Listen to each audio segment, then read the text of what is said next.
आज हम पंत पार्क में थे। गोरखपुर के पंत पार्क में जनता के बीच में थे और जनता से राय ले रहे थे कि युवाओं के बीच में रोजगार का क्या मुद्दा है। वर्तमान चुनाव के विषय में जांच कर रहे थे कि जनता का रुझान लिया, हर युवाओं का और नौजवानों का रुझान लिया। मैं डॉक्टर चंद्रशेखर, जनता बुलेटिन। दो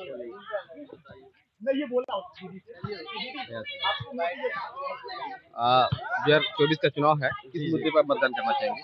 देखिए 2024 का मतदान जो है बेरोजगारी पे, महंगाई पे और युवाओं को जो रोजगार नहीं मिल रहा उस मुद्दे पे हम लोग वोटिंग करेंगे।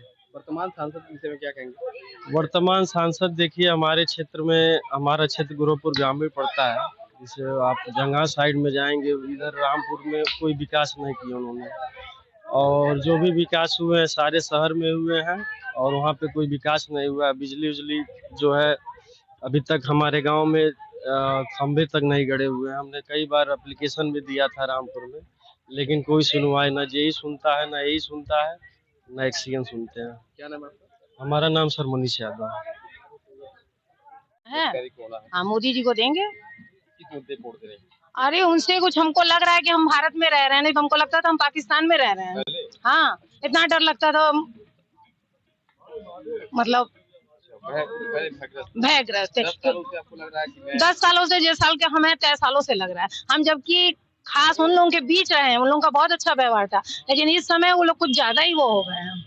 हाँ, नहीं तो हम राजाबाद में रहे हैं, देखिए मुसलमानों का गढ़ है, कभी कुछ नहीं ऐसा लगा, लेकिन अब बहुत ज्यादा डर लग रहा है। जहाँ रह रहे हैं, कहाँ, जहाँ इस समय रह रहे हैं, मेरे घर के पास ही आगे रहते हैं आप लोगों के कास्ट के, वो कुछ भी बोल दो कि भैया ये क्यों गंदा है, क्यों ईंटा उठा के चलाने लगते हैं हम, तो भय तो होगा ही। कौन थे? मैं वर्तमान सांसद के विषय में। अच्छा, सांसद क्या बताएं, ऐसा कोई खास नहीं है, मोदी जी पे और योगी जी पे ही ध्यान है और किसी पे ध्यान ही नहीं है। वो उन्हीं के अनुयायी हैं, कोई उससे कोई ज्यादा हमको फर्क नहीं पड़ता। क्या नाम है? मेरा नाम पूनम त्रिपाठी है, बैंक रोड पे। शुरुआत तो देखिए सर, बोले तो अगर आप अपने घर से कदम बाहर निकालते हैं, डेवलपमेंट आपको वहीं से दिखाई देना शुरू कर जाता है। मैं तो यहीं गांधीनगर गोलघर में रहता हूँ। पहले सर सड़कों की व्यवस्था नहीं थी, फर्स्ट क्लास सड़कें बन गई। 24 घंटे बिजली। पहले क्या था सर, रात में 2 बजे लाइट जाती थी, सुबह भोर में आती थी। अब 24 घंटे बिजली मिल रही है। तो हमको लगता है मोदी सरकार ज्यादा बेटर है अदर सरकार से। सुधीर कुमार श्रीवास्तव। ये बताइए कि इस समय चुनाव चल रहा है, 2024 का चुनाव है, और इस पे किस बेस पे आप वोट देना चाह रहे हैं? मुद्दा क्या है वोट देने का? देखिए, मुद्दा तो हम लोगों का हिंदुत्व और राष्ट्रवाद है और विकास है। इसी आधार पर जो है हम लोग वोट करेंगे जी। और इसमें मान लीजिए इसमें सांसद जी हैं, जी, सांसद जी के कुछ ऐसे काम गिनाइए जिससे आप उन्होंने किया हो। सांसद जी के, मुख्यमंत्री जी के सारे काम सांसद जी के हैं। अब जो गोरखपुर में विकास देख रहे हैं, मुख्यमंत्री जी का काम अलग है, वो तो पूरे प्रदेश का काम करते हैं। सांसद जी के स्पेशल काम आते हैं, उनके लिए उनके कोटे में काम आता है, वो कुछ बताइए। जो भी जो है शहर में चाहे ग्रामीण अंचल में जो भी विकास हो रहे हैं उनकी निधि से। अभी आप जितने भी वार्ड हैं, मोहल्ले हैं, सब सीसी, इंटरलॉकिंग, नाली सब जो है सुविधाजनक हो गए हैं, अच्छे हो गए। राष्ट्रवाद जी जी। या बाकी दल राष्ट्रवाद को वोट नहीं मांगती है, राष्ट्रवाद के लिए काम नहीं करती है। बाकी दल की प्रमुखता जो है वो जाति आधारित रहती है, क्षेत्र आधारित रहती है, लेकिन नेशनल पार्टी जो है हमेशा राष्ट्र को आधार बना करके जो है पॉलिटिक्स करती है। मतलब नेशनल पार्टी एक ही पार्टी, नेशनल पार्टी कांग्रेस भी है, लेकिन बहुत समझ में नहीं आता है कांग्रेस का राष्ट्रवाद। अभी तक नहीं समझ उस कांग्रेस का राष्ट्रवाद समझ में नहीं। बात है, आपको समझ में आया कि कांग्रेस अभी नेशनल पार्टी होती हुई समझ नहीं आ रही है, और ये पार्टी जो जिसमें भारतीय जनता पार्टी नेशनल हिस्सों में काम करती है। ऐसे तमाम उदाहरण है, जैसे विदेश नीति हो गया, रक्षा नीति हो गया। अभी जो धारा 370 हटी, और जो है अभी जो सिविल कोड आने वाला है, और बेरोजगारी और महंगाई मुद्दा नहीं है। बेरोजगारी महंगाई मुद्दा है, जिस पर हमको लगता है माननीय प्रधानमंत्री जी काम कर रहे हैं, भविष्य में दिखेगा। जो प्राइवेट प्राइवेटाइजेशन की तरफ उनका रुझान है, सरकार यह का- ऑटोमेटिक सरकार एक का दिन मुद्दा क्या समाप्त हो है? जाएगा। जब निजी हाथों में चला जाएगा तो सरकार क्या करेगी? सर निजी में और सरकारी में अंतर क्या है? सरकार के कामों में और निजी कामों में अंतर क्या सरकारी कामों में जो है एक सिक्योरिटी बनी रहती है, प्राइवेट की अपेक्षा इतना ही अंतर है, और उसी को जो है मोदी जी समझाने में लगभग लगभग सफल हो गए हैं। अब लोगों का रुझान प्राइवेट की तरफ बढ़ रहा है। है? तो जब निजी हाथों में चला जाएगा तो सरकार की जो तंत्र है किस काम के रह जाएगा? अब सरकारी चीजों को क्यों लेंगे? अभी कोविड काल में हमने देखा, कोविड काल आया था तो सब लोग निजी निजी सरकारी हॉस्पिटल छोड़ के सरकारी सरकार की तरफ जाते, जितने सरकारी हॉस्पिटल थे प्राइवेट से भाग रहे थे, ऐसा क्यों? कुछ जगहों पे है जहां सरकार का नियंत्रण होना चाहिए, उसमें एक तो चिकित्सा भी है। सरकार का नियंत्रण तो होना चाहिए ना। हाँ। ये काम किसकी है? यानी सरकार अब सरकारी नीति नहीं रहेगा, सरकार का नियंत्रण रहेगा, प्राइवेटाइजेशन के बाद भी सरकार का नियंत्रण रहेगा, और विशेषकर शिक्षा चिकित्सा में तो रहेगा ही। हमारे देश को फिर से ईस्ट इंडिया कंपनी की तरफ स्थापित करना चाहते हैं। नहीं, ऐसा नहीं है, ऐसा ऐसा लोगों के द्वारा हवा दिया जाता है, कहीं ऐसा कुछ नहीं है। और जो है सरकार जो है के अधीन ही सब कुछ रहेगा। अपना परिचय दे दीजिए। हमारा नाम जितेंद्र सिंह है, विश्वविद्यालय छात्र नेता। मुद्दा क्या मतदान का? मतदान का मुद्दा ये है कि अभी मैं देखा एक कैंपेन कर रहे थे अमित शाह मध्य प्रदेश में, तो उनका ये स्टेटमेंट था कि आप भाजपा को वोट देके जिता दो, मैं आपको I will give you a chance to for the journey of Ram Mandir in free of cost. आप समझ सकते हैं, ये स्टेटमेंट था उनका कि आप हमको वोट देके जिता दो भाजपा को, मैं आपको मुफ्त की का सैर करा, मतलब राम मंदिर में आपको मुफ्त में घुमा दूं। हाँ, तो ये उनका मुद्दा है वोट मांगने का। आपका मुद्दा क्या है? और अभी 7 या 8 पेजों की वो मैनिफेस्टो था कांग्रेस पार्टी का, तो उसमें Rahul Gandhi doesn't even use a single word of any religious word अपने मैनिफेस्टो में। तो आप समझ सकते हैं दोनों पार्टियों में अंदर नहीं, व्हाटएवर। मैं किसी पार्टी में स्टूडेंट हूँ, मैं इंग्लिश डिपार्टमेंट ऑफ इंग्लिश का मैं पोस्ट ग्रेजुएशन का स्टूडेंट हूँ, मैं यूनिवर्सिटी का ही। तो ये जो मतलब छात्रों का मुद्दा ये देखिए ये छात्रों को मतलब 18% एजुकेशन है, 18% टैक्स है एजुकेशन पे, which is the second most in the world. तो आप समझ सकते हैं, आप ना ये बच्चों को एजुकेशन देंगे अच्छी, और ना ही जॉब देना पड़ेगा, ना एजुकेशन देंगे ना जॉब देना पड़ेगा। और ये यूथ के लिए ये सरकार एब्सोल्यूट वैक्यूम होती जा रही है, अंदर से बिल्कुल खोखली है, कुछ है नहीं ये यूथ के लिए। आप देख सकते हैं हर चीज आप खुद समझ सकते हैं कि कैसे चीज़ों का मोनोपोलाइजेशन हो रहा है, या फिर कैसे मतलब प्राइवेटाइजेशन हो रहा है हर चीज़ों का। तो अब मैं क्या बताऊं, मैं सारे पेपर जो भी रिसेंटली हुए हैं सारे पेपर लीक कर दिए जा रहे हैं। क्या नाम आपका? मैं दीप मिश्रा, डिपार्टमेंट ऑफ इंग्लिश। ये आप कुछ बोलेंगे इससे? बोलिए। भैया वर्तमान में चुनाव का मुद्दा क्या है आपका? मतदान किस मुद्दे पर है? हम तो हमेशा चाहेंगे विपक्ष मजबूत रहे, चाहे किसी की भी पार्टी आए, कोई भी सरकार बने, लेकिन विपक्ष मजबूत रहे। तानाशाह की रवैया नहीं रहती अगर विपक्ष मजबूत होता है तो। वो यूथ का रुझान क्या है, चावल आटा गेहूं में लोगों को उलझा दिए, रोजगार नाम पे जीरो हो गया है। अब पकौड़ा छानना अगर रोजगार है तो वो सब कोई जानता है पकौड़ा छानना रोजगार है। जैसे वो आप बोलता हूँ, मैं ये बोलना चाहता हूँ कि मैं यहाँ से मास्टर्स कर रहा हूँ इंग्लिश डिपार्टमेंट से। मैं अगर मास्टर्स कंप्लीट करने के बाद से मैं यूनिवर्सिटी मेन गेट के सामने अगर मैं पकौड़ा तलूं या फिर बर्गर बेचूं तो वो रोजगार है, मोदी जी के हिसाब से ये रोजगार है। लेकिन ये रोजगार नहीं है, ये जीविका है। और रोजगार क्या होता है वो ये उनको शायद खुद नहीं पता होगा। मैं बताता हूँ रोजगार क्या होता है, कि एबिलिटी के हिसाब से आप जो वर्क करते हैं वो रोजगार होता है, ठीक है। उनके हिसाब से वो न्यूज चैनल में जाते हैं, ऐसी बातें करते हैं, जैसे मूर्खों वाली बातें करते हैं। वो देखिए, इंटरनल अफेयर्स पे फेल हुए, इकोनॉमी में फेलियर है, एक्सटर्नल अफेयर्स में भी फेलियर है, और मतलब वो जैसे और भी सारे लोग कहते हैं जैसे विदेश मतलब है, ये वो सब कुछ फेल है। वो एज ए इकोनॉमिस्ट वो फेलियर है। मैं क्या बोलूं मैं अब। और राशन की बात आती है, 5 किलो राशन देने की मुफ्त वाली बात, तो फिर जो ज्यादा मैक्सिमम जो जनता है भारत की वो पढ़ी लिखी तो है नहीं, तो वो उसको ध्यान देती है। लेकिन वो 5 किलो राशन देने के बजाय वो हमको 50 किलो राशन खरीदने के लायक बना दें, ये ज्यादा बेहतर होगा।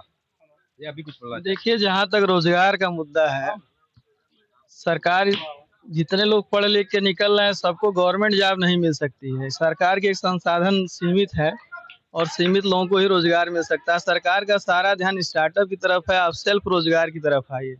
जैसा भाई साहब ने कहा कि एमए करके अगर हम पकौड़ा तल रहे हैं, चाय उतल रहे हैं, तो ये रोजगार नहीं है। लेकिन बहुत से छात्र ऐसे हैं जो MBA करके आज अच्छा चाय करके ही करोड़ों का टर्नओवर कर रहे हैं। बहुत से ऐसे लोग हैं जो पिज्जा और तमाम रेस्टोरेंट खोल के करोड़ों का टर्नओवर कर रहे हैं। तो रोजगार का मतलब केवल गवर्नमेंट रोजगार ही नहीं होता है। सरकार आपको स्वरोजगार के लिए मुद्रा लोन दे रही है और विश्वकर्मा लोन दे रही है, PM स्वनिधि योजना दे रही है, तमाम योजनाएं जिसका लाभ लेकर के अपना सेल्फ का रोजगार कर सकते हैं। और सरकार की ये मंशा भी है कि आप रोजगार के लिए न दौड़िए, रोजगार देने के लिए दौड़िए। रोजगार देने के लिए दौड़िए। रोजगार कहाँ से देंगे? हाँ, सेल्फ का आप स्टार्टअप करिए, सेल्फ का व्यवसाय शुरू करिए। ब्रजेश राय। और सरकार के संसाधन सीमित है, सब लोग जाने, सबको नौकरी नहीं मिल सकती जितने लोग पढ़ के निकल रहे हैं। हर साल 1.5 लाख से 2 लाख ग्रुप डी का ही फार्म आता था रेलवे में, उसने बंद कर दिया। हर ट्रेन में कम से कम 5 जनरल डिब्बे होते तो उसने उसको बंद कर दिया। गरीब लोग यात्रा स्लीपर में, उनकी इकोनॉमी मजबूरी है, आपके पास 50 रुपया है लेकिन 150 का टिकट आपको कर्ज लेके जाना है। और इनका बात क्या, ठीक है मैं ITI किया सपोज इलेक्ट्रीशियन से, उसके बाद अब इनका कहना है कि हम पकौड़ी छाने, मेरी एजुकेशन का मतलब ITI के इलेक्ट्रीशियन, तो हमको विद्युत का काम मिलना चाहिए ना। आपके कहने का मतलब है कि जिस तरह का एजुकेशन, हाँ, का रोजगार मिल सकता है। ये पकौड़ा छानने का एक सब्जेक्ट बना है, चाय बनाने का एक सब्जेक्ट बना है, हम वही बना के वही बेचेंगे, उसी से रोजगार पाएंगे। अब ये बताइए SSC CGL में इस साल मतलब हर साल 35 से 36 हजार वैकेंसी आती है। इस साल कितने आए? इनके पास है रिजल्ट, चाहे किसी के पास है? नहीं है। इस साल 1100 से 1200 आए। हर साल आप देखेंगे तो जैसे युवाओं की जैसे नौकरी छीनती जा रही है। इसलिए मैं आपको रियल चीज बताता हूँ इन सर के बारे में। ये इनसे पूछिएगा। There is an institute in Sweden. It's called VDEM. There is a very prominent institution, VDEM, Variety of Democracy. They decide the condition of different countries, the situation of democracy, and they downgrade India from democratic country to electoral autocratic country. Now tell you what the electoral autocratic is. आप democracy में जानते हैं क्या होता है, हम लोग सुनते हैं, लेकिन वो डाउनग्रेड करके हमको इलेक्टोरल ऑटोक्रेसी बना दिया। इसका मतलब ये कि एक बार once we decide our representative and once they are elected they turn into autocracy. मतलब हम लोग डेमोक्रेसी के हिसाब से तो हम लोग सुनते हैं अपने रिप्रेजेंटेटिव को, लेकिन एक बार चुनने के बाद से वो ऑटोक्रेट्स में वो लोग तब्दील हो जाते हैं। और ये 2023 का है, ऐसा नहीं है कि 2014 के पहले का है, आप समझ सकते हैं। ये 2023 का रिपोर्ट है। और मैं क्या बताऊँ, अभी वो भी भाजपा सरकार ने नहीं तो बीफ कंपनी, एक सेकेंड, तो वो बीफ कंपनी से नहीं मिला ना 350 करोड़। क्या बात करते हैं अंकल जैसे अंकल पढ़े लिखे हैं, लेकिन वो बहुत पहले का पढ़े लिखे है ना वो सब चीजें, और हम लोग पढ़ रहे हैं अभी, तो अंतर है ना हमारे में अंकल में। बात समझ रहे हैं ना? मतलब अंकल जी का शिक्षा में डिफरेंट है, बिल्कुल डिफरेंस है ना। ये अभी अच्छा, आपने रिसेंट टाइम में कब किताब खोला था? लगभग 15-20 साल पहले, हाँ या नहीं? हाँ, वही 10 साल पहले इन्होंने किताब खोला था, यानी 2014 में। समझिए आप बात। और हम हाँ पहले के पढ़े लिखे हैं, वो अब ज्ञानी हो गए हैं। आपके मोबाइल में अपडेट आ जाता है ना, अभी नहीं अपडेटेड नहीं है ना आप, प्रोफेसर हैं, वो आज नहीं पढ़ा, आप अपडेटेड नहीं है अंकल। अब बात समझिए मैं क्या कह रहा हूँ। प्रोफेसर 20 साल पहले रिसर्च किए, PhD प्रोफेसर अच्छे प्रोफेसर पढ़ के आते हैं घर पे। मैं बताता हूँ, मेरे प्रोफेसर में अभी इंग्लिश डिपार्टमेंट जो सबसे अच्छा डिपार्टमेंट है DDU का, मैं वहाँ का स्टूडेंट हूँ, और वो लोग पढ़ के आते हैं, वो लोग नोट्स लेके आते हैं अपना और खुद पढ़ाते हैं, फिर पढ़ाते हैं। ऐसा नहीं है कि वो लोग कुछ भी बोल देते हैं, ठीक है? तो फिर अंतर है ना। इलेक्टोरल बॉन्ड की जो बात है वो इसको 15 फरवरी 2024 को, यानी लगभग 2 फरवरी मार्च अप्रैल लगभग 3 महीने पहले हाई कोर्ट ने इसको अनकॉन्स्टिट्यूशनल बता दिया है। लेकिन इसके बावजूद, और पहले क्या होता था कि रिवील नहीं होता था, जितना आप कैंपेन के लिए प्रचार के लिए पैसे लेते थे किसी कंपनी से या फर्म से, वो रिवील नहीं होता था हाई कोर्ट द्वारा। लेकिन हाई कोर्ट ने इसको आदेश दिया और वो इलेक्टोरल बॉन्ड्स अब रिवील करते हैं, यानी बता देते हैं, जाहिर कर देते हैं कि कितना पैसे आपने किस फर्म से लिया। हाँ, और ये अनकॉन्स्टिट्यूशनल है। 15 फरवरी को हाई कोर्ट ने इसको अनकॉन्स्टिट्यूशनल बता दिया। मैं बीजेपी से बहुत ज्यादा सेटिस्फाइड हूँ और सांसद जी से भी अच्छा काम कर रहे हैं। और रही बात रोजगार की, तो रोजगार उनको बढ़ाना चाहिए। और कोई भी बिजनेस बड़ा छोटा नहीं है, चाहे वो पकौड़ा तला जाए या चाहे आज सब मिलीनियर में है, वो तो अपने अपने सोच पे डिपेंड और अपने अपने कर्मों पे डिपेंड करता है कि आप कितना एफर्ट देते हैं अपने बिजनेस में या जॉब में। अच्छे से अच्छा हाँ बिल्कुल बिजनेस है, उसको आप बड़े पे करेंगे, बड़े लेवल पे करेंगे, बड़ी शॉप करके करेंगे तो आप ओनर होंगे ना। वो क्या बोले कि आप इतनी सारी डिग्रियां ले करके आप घूम रहे हैं, जाके अगर आप क्वालिफाइड होते तो आप जॉब में होते, आप नहीं क्वालिफाइड है तभी तो बेरोजगार है। हजारों प्राइवेट सेक्टर है, उसमें क्यों नहीं लोग जा रहे हैं? सबको गवर्नमेंट जॉब क्यों चाहिए? क्यों नौकर ही बनना चाह रहे हैं लोग? प्राइवेट चीजों को करे, ओनर बने, कुछ भी कर सकते हैं, लेकिन नहीं, हमारे तो यूथ को है ना बार बार सरकार को ही ब्लेम करना, खुद तो कुछ करना ही नहीं है उन्हें। अगर इतना ही आपकी एजुकेशन में, Priyanka Singh, listen, I'm not auntie ji, okay, then okay, fine, fine with you, listen one minute, ठीक है? आपका कहना आप है लेडी, जब हम लोग और औरत भी तो रोजगार में है ना, तो अब ज्यादा कितना सरकार सबको गवर्नमेंट जॉब देगी? लेडीज को तो इतना अच्छा कर रही है, उन्हें आगे बढ़ा रही है, उनके लिए सारी शिक्षा, सारी चीजें अलग से तय कर रही है, तो इन्हें बुरा लग रहा है थोड़ा सा यूथ को। ये लोग कहीं ना कहीं बार फिर पीछे आ जा रहा है। इन्हें आगे अभी जितना भी आया है एग्जाम, 10th बोर्ड का आया, 12 बोर्ड का आया, उसमें सब लड़के पीछे क्यों है? ये अगर आगे होते तो आज जॉब में होते। आप किसी लेडीज से, किसी फीमेल पर जाके पूछिए कि वो खुश है, वो भाजपा से बहुत खुश है। और रियली में इस बार भी सरकार इसी बीजेपी की आनी चाहिए। मैं मोदी जी से बिल्कुल क्यों नहीं बताएंगे। मणिपुर आप बताइए, आप बहुत एजुकेटेड है, बहुत अपडेट रह रहे हैं, हम लोग तो पढ़े ही नहीं है। और हाँ मणिपुर में सारी चीजें एक्चुअली क्या है, आज के जो मतलब यूथ है थोड़ा सा पढ़ लिख जा रहे हैं। मेरी भी एजुकेशन, मैं एंशिएंट हिस्ट्री से MA हूँ और मैं PhD भी हूँ एंशिएंट हिस्ट्री से। तो ये नहीं है कि अपने ज्ञान का डंका पीटा जाए। मैं बिजनेस करती हूँ, मेरी मतलब हम लोगों ने रेंटिंग का भी बिजनेस स्टार्ट किया, मैं हॉस्पिटल इक्विपमेंट का बिजनेस करती हूँ। लेकिन मैं तो नहीं गवर्नमेंट पे जाके मैं गवर्नमेंट जॉब मांग रही हूँ, मुझे करनी ही नहीं थी गवर्नमेंट जॉब। एजुकेशन तो हम अपने क्वालिफाई जो बिजनेस कर रहे हैं उसके लिए मुझे चाहिए थी। सरकारी रोजगार को बंद कर देना? नहीं, बंद नहीं करना चाहिए, होना चाहिए, लेकिन जो उसके लिए बहुत नीडी है उनके लिए नीडी, जैसे बहुत ज्यादा नीडी होना चाहिए। हाँ बिल्कुल, बहुत जरूरतमंद लोग हैं, उनको मिलना ही चाहिए। आंटी जी के हिसाब से, फिर जो भी कुछ हो दीदी। नहीं, बट एजुकेशन है आपकी, अगर आप क्वालिफाइड करते हैं तब। अगर आपको बोलना आपने बहुत PhD किसी नॉलेज पे, GS पे कर रखी है, प्लीज यू प्रोसीड, ओके? आप उनसे ज्यादा समझिए, ज्यादा GS। अभी आप जो बोल रही हैं मैम, ये रोजगार का मानक क्या होना चाहिए? देखिए, रोजगार का मानक ये होना चाहिए, कम से कम 80% तो रहना ही चाहिए जॉब। हाँ 80% बिल्कुल रहना चाहिए। 20% कितना परसेंट जॉब आपको 10 साल में जो आपकी सरकार ने दिया? जॉब के लिए मैं ना जॉब में हूँ ना जॉब के लिए बहुत ज्यादा अपडेटेड हूँ कि हाँ इतने परसेंट है। इनसे जरा पूछ लीजिए, मैं सच में अपडेटेड नहीं हूँ, इसके लिए सॉरी। लेकिन इन्होंने बताया कि रोजगार नहीं है, आप बता रही रोजगार का मतलब बताइए। लगातार बोली जा रही है updated, how you can say I'm not updated? It's the only She said herself, no? Yes. She said herself that she is not updated. I accept I'm You accept that's a very good thing. और आज सारी चीजें देखिए, मैं बहुत GS तैयार करके तो आई नहीं हूँ, लेकिन हाँ बीजेपी अच्छा करिए। हम और किसी को वोट दे सकते थे कांग्रेस में, मतलब इवन आप सोच रहे हैं कि राहुल गांधी, लेकिन राहुल गांधी उस लायक अभी है ही नहीं। हाँ उस लायक है ही नहीं कि उनको हम PM बनाए, सच में नहीं है। अगर कोई होता कांग्रेस में इस तरह का, वो लाए ऐसा कोई PM। हाँ कांग्रेस अपना फेस बदल दे, किसी अच्छे पर्सन को ले आए जो टैलेंटेड हो, रियल में हमारा PM बनने लायक हो। टैलेंट की परिभाषा सब होना चाहिए, उसे रिलीजियस। अब राहुल गांधी जाके मटन बना रहे हैं लालू यादव के यहाँ, उनके बेटे के साथ। वो कौन है वहाँ के PM? नीतीश क्या है, तेजस्वी यादव के साथ। वो क्या PM बनेगा जो इतना हिंसा और वायलेंस लेकर के चल रहा है, लोगों को दिखा रहा है। उनके खाने की चीजें अलग है, उनके पहनने की चीजें अलग है, उनका रहन सहन अलग है। पहले तो हम PM उसी को चुनेंगे जो हमारे देश से होगा, हमारी कंट्री से होगा। यानी राहुल गांधी अपने आपके देश के नहीं? कभी देश के नहीं है वो बिल्कुल नहीं है। उनका ननिहाल इटली में है, उनके मतलब जो मदर हैं वो भी इटली से बिलोंग करती हैं। बिल्कुल वो फॉरेनर है हमारे लिए हमारे देश की रीति रिवाजों से वो लोग बहुत ज्यादा अनभिज्ञ है, इसीलिए हम उन्हें नहीं सेलेक्ट करेंगे, कभी नहीं। हाँ अपना फेस बदल दें, कुछ अच्छा टैलेंट लेके आए PM की, जो हमें क्वालिटी दिखेगी तो हम सेलेक्ट करेंगे, बिल्कुल करेंगे।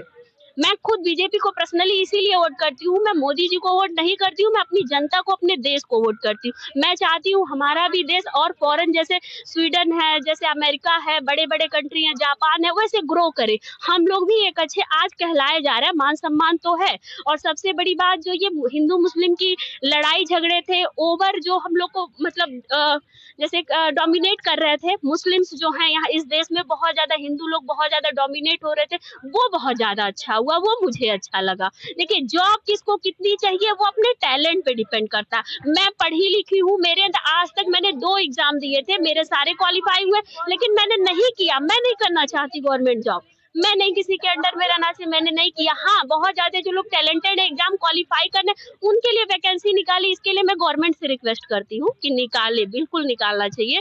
और उसके बाद से ये नहीं है कि हाँ गवर्नमेंट बहुत बुरा नहीं कर रही है। रही बात राशन की, तो उन्हें लगा कि कुछ लोग हैं जहाँ पे राशन की बात है, वो राशन ऐसे नहीं सबको बांट रहे हैं, कभी बाढ़ सूखा कुछ आ जा रहा है उस पे राशन बांटा जा रहा है कि आपको कम से कम जो मान लीजिए आपको फ्रूट्स मिल जा रहा है सारी, कभी कभी राशन अच्छे नहीं मिल रहा है, घटिया क्वालिटी के मिल रहा है, उस पे गवर्नमेंट ने राशन को शुरू किया था। लेकिन लोगों को लग रहा है कि 5 किलो राशन दे रहे हैं तो क्या कर दे रहा है, अरे बहुत सारी चीजें कर रहे हैं, वो नहीं लोगों को दिख रहा है। ठीक है, इसके लिए गवर्नमेंट हाँ जॉब निकाले, जॉब वैकेंसी निकाले और मतलब सारी चीजें, जो लोग क्वालिफाई करें उन्हें जॉब दे। इस मुद्दे पर मतदान करेंगे। क्या बताएं, बहुत सारे मुद्दे हैं, शिक्षा है, बेरोजगारी है, बहुत कुछ है। मुद्दा क्या है आपका मतदान का? मुद्दा क्या है, बेरोजगारी है, बेरोजगारी को कम किया जाए।